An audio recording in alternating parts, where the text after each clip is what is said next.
Hello and welcome to this series of brief video interviews run by the Multifaith Chaplaincy.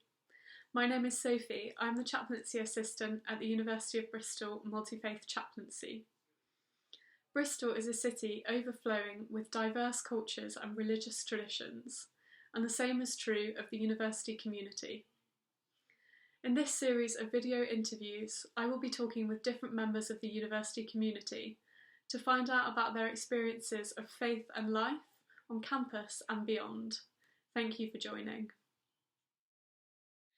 For this second episode, I'm pleased to be joined by Kavya Sharma, a third-year student studying Philosophy and Theology and the chair of the Bristol SU Multifaith Network. Kavya describes herself as a tea drinker, culture lover, Remainer, human rights activist, and intersectional feminist, which I absolutely love. Welcome, Kavya. Hi, thank you so much for having me. Oh no, it's a pleasure. So the first question that I want to ask you is, why did you decide to study philosophy and theology? Yeah, I think since I was kind of little, I've always kind of enjoyed learning different things. And I think philosophy and theology was a really good way for me to have a little go at everything. Because I think that at uni, sometimes knowledge is so put into a box. But with philosophy, for example, I think that it can be applied anywhere. Like I've taken modules from politics to physics, and it's just like these random concepts, but together you can kind of see similarities in knowledge, no matter where it's defined. And theology, I think, complemented philosophy really well because it's a lot more historical, and I think it has definitely informed the way that I see the world, because I think it informs a lot of our current beliefs, our current practices, and history we know is like continuous, and we learn so much from the past, and I think that has definitely helped with philosophy because it sort of draws everything together. So yeah, I think it's just an interest in a range of topics which really led me to the course. Yeah, I love that, and I think because the theology at Bristol Uni is very history based, I think it's so important understanding how religion and theology has shaped our history over, the whole course of history. So my next question for you is, why Bristol? Why did you choose to study at Bristol? Yeah, I think it was a range of things, because I definitely think that the uni kind of finds you in a weird way. But I just remember coming to Bristol and speaking to one of our lecturers, and he was so excited by everything. And I was like, if I want to be taught by someone, I want to be taught by someone who actually genuinely wants to be teaching me. And I think people who are passionate about their subject is always going to be something that I'm like immediately like attracted to. So I think that's kind of what really made up my mind. I just think it's a great city. I think there's just such a diversity in people and culture, and the dynamic is great. So that's how I ended up here, I think. Amazing. And as well as studying, obviously, you are the chair of the Bristol SU Multifaith Network. Can you just tell us a little bit about what it means to be chair and what the network is, and kind of what your role involves? Sure. So the role as chair of the Multifaith Network, I'm kind of responsible for defending the interests of students of faith backgrounds and identities. So it's kind of an all-encompassing role. So we're kind of staying in touch with the faith societies and sort of helping them with any kind of issues that they raise. So it's kind of campaigning the university and lobbying them for change, and kind of just ensuring that there's a social space for students, and kind of defending their interests at a student-wide and university level. So at the moment we're working on a couple of campaigns where we've started, like, we want to try and foster discussion. So we've started like a blog.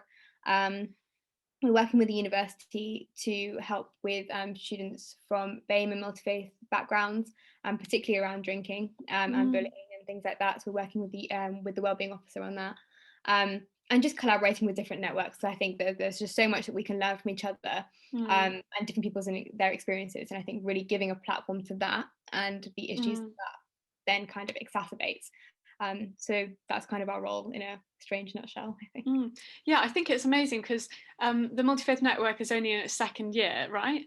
And the amount of stuff that you've done in the last 2 years is just incredible. Like, compared to other networks that have been going for much longer. It seems like the Multifaith Network is suddenly like kind of almost about to reach that level as some of the more established networks. So it's really, really great to see that like you're advocating for the voices of students from faith backgrounds. So that kind of leads nicely onto my next question, which is that you're obviously a student of faith background as a Hindu, and I was wondering if you could talk about what it's like being a student of faith background on campus, and particularly studying theology, because that must be like a quite a unique and niche kind of take. So yeah, if you could talk about that.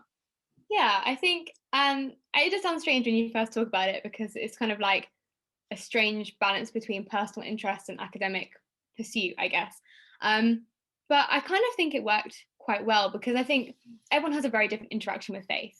And I think that that is definitely part of it, because I am generally quite a critical person. I look around in the world and I kind of see the problems with it, I guess. And I think that that really sort of lent itself to theology, because I was able to like critically like look at history and things that have happened, and how that's kind of informed my own outlook. And my interaction as a Hindu and coming from my background, I think that that goes with everyone. Everyone comes from different walks of life, and everyone sees things in different ways. So anyone's interaction with any subject is going to be kind of tainted by their own background. So I think it coming from a Hindu background definitely helped, particularly when I'm studying Eastern religions. But I think it's also kind of made me appreciate a lot of the beauty in my religion, in the fact that a lot of my practices as a Hindu are cultural. They're not particularly religious. So to actually understand the meaning behind some of the things that I've been practicing, I was like, whoa, I did not realize that that's what that meant. Or, it just opens your eyes, because there's some things you're just not taught. You just expect to know. Yeah, I really agree. Like I found being a Christian and studying theology, there was so much stuff that I might have like believed for my whole life or my teen years and not really understood where that came from. And actually like studying in a kind of in a secular academic setting means that you do have like, I found like a safe space to explore like the history around religion and why people, as you say, like where the cultural practices come from, where the religious practices come from, and the rituals come from, and like why people believe the things they do and do the things they do, like practice the things they do. And I think I'd never really had the opportunity before to kind of like think about that. So actually studying theology really gave me that chance, which I really loved. That's so good. That's really good to hear. So my next question is kind of thinking more recently, we're coming up to a year now of kind of COVID-19 affecting our lives, and we've seen an ongoing lockdown situation. I wondered if you could talk about how the lockdown and how COVID-19 has affected your home life and your study. Yeah, I think that's a really difficult one. I think COVID has definitely changed everyone's life. And I think what everyone thought they were going to be doing in a year's time is just completely kind of been abandoned. I think in terms of study, I think it's definitely a lot harder being a student and doing it all virtually, because you don't get the face-to-face contact. And I think me myself, I'm quite a social being. I quite like going and speaking to people and going sort of like around campus, because that's just who I am. So I think adjusting to that and doing that all virtually has been difficult, particularly adapting it, and particularly like watching a screen all day, I think is just really draining. But I think I think it's just taking things like slowly, and I think just giving yourself a bit of a break sometimes, because I quite like keeping myself busy. So I guess doing the stuff with the Multifaith Network and things that I'm passionate about alongside things that my actual study, I think is kind of quite a nice combination. But it's a really difficult time for so many students, and COVID has affected everyone in different ways, and I think it's just important to recognise that, and the impact that has on every student and every person, really. Yeah, I think it's just taking things a lot slower. I think just not like zooming ahead. I think is definitely one thing that I've kind of taken from the pandemic. Yeah, I think you're right, and I think like there's definitely been like a dialogue around in the last year around stepping back and giving yourself a break. And I asked Ed in our last interview about what he does to kind of look after himself and to kind of practice self-care. And I think it's really good that that's been a theme around this lockdown. I think, you know, pre-COVID, it was kind of, I perceived kind of our culture was all about like efficiency, productivity, and there was a fear at the beginning of COVID that we would still be expected to work to the same level as we did before. And actually we've realized over this last year that that's not possible, and we need to give people space and the breaks that they need to kind of do things at their own pace. So you talk a bit about how you've kind of found space to unwind. For my final question, I'd like to ask you a bit about your writing. So I know that you're a writer. I've seen you writing articles for the Epigram, for Her Campus, and for Corporate Feed. I wonder if you could talk about a bit about that, and whether writing is like a passion of yours and something you do to unwind. Yeah, I think it's certainly a passion of mine. I think it's a good way for me to collect my thoughts, because like sort of overall, I say in my bio, I think overall I am a human rights defender. I like advocacy is a huge part of my life. And even the way that I've tried to lean the Multifaith Network toward is from a point of advocacy, because I think that there are so many people who come from different backgrounds, different identities, all facing very different issues. Just looking at the pandemic, I think in a way, students are kind of, we are coming from a very difficult position.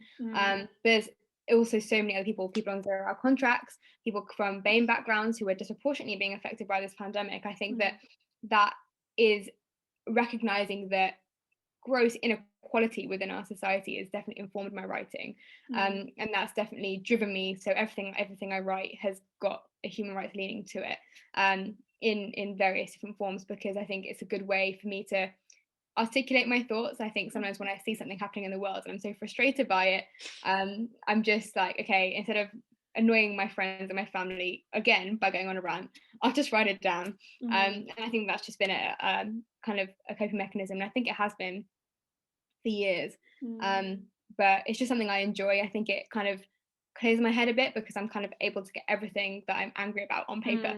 But it doesn't necessarily have to be that. I think sometimes it's just acknowledging something or taking a moment to reflect. But yeah, writing is definitely a big part of what I do.